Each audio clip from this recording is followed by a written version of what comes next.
With 4 players on the post-game dais, answering questions can get a little confusing. The Jazz veterans made it easier Friday night after Game 6. They deferred to Donovan Mitchell. As Mitchell handled the last question of the night, Joe Ingles coached him. He's asking how it felt to play amazing.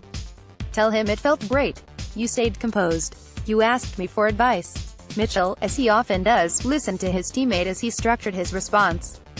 But after Game 6, a 38-point performance which might permanently vault him to superstar status, the list of things Mitchell needs advice on seems like a short one.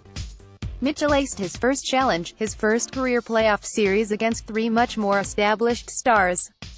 While the closeout effort in a 96-91 win through 6 games was the trump card, the 21-year-old shined throughout the series. He's averaged 28.5 points per game, 5th in the league through 6 games, while upping his field goal percentage, 46.2%, and three-point percentage, 36.4%, from the regular season. Even though the Thunder knew he was the guy they needed to slow down, they had no answers. Mitchell scored at least 22 points in every game of the series.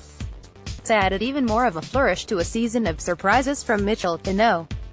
13 pick out of Louisville, who was considered offensively raw coming into the pros. There undoubtedly are front office officials who picked in the first 12 who are kicking themselves. But then again, watching his weaving third-quarter drive against Carmelo Anthony, whom he hit with a crossover, spin move and step through in one fluid sequence, who could have seen that coming? Jazz coach Quinn Snyder apparently did. Mitchell said that Snyder told him in a timeout that the Jazz were going to win and he was going to go off. But after a 4-turnover second quarter in which Mitchell looked tentative running the team for injured Ricky Rubio, Snyder acknowledged that he had to make adjustments to smooth out the path for Mitchell's big night. He was aggressive, but it wasn't just for his shot, he said.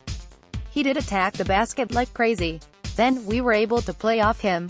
Like I said, we wanted to simplify some of the things that we did and get him in a place mentally where he wasn't thinking too much about anything other than attacking.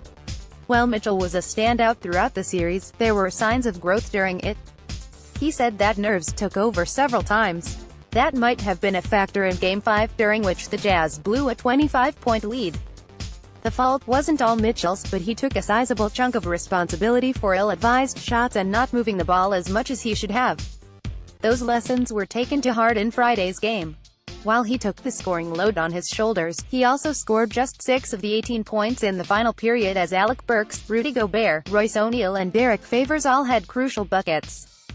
After Game 5, there was some questions if we could handle it. Mitchell said in his on-court post-game interview. But the character of this team is incredible. We all played well. We all did what we were supposed to do, and everybody came up big. No one came up bigger than Mitchell, who helped cast aside the Thunder, a team made up of several of his idols. When Paul George, Russell Westbrook and Carmelo Anthony flocked to him after a Jazz loss in December, Mitchell said it meant a lot, but at the same time, I want to beat those guys. He had beaten them Friday night. George sat on the podium at one point, his eyes glazed, his season over and future uncertain as ever. But the 5-time All-Star found a word to describe how he felt about the 21-year-old Jazz rookie: proud. I was wowed by his work ethic, his heart, his competitiveness, he said. All of that showed through his rookie campaign. I'm really proud of the way is carrying himself on that floor and just the confidence he has.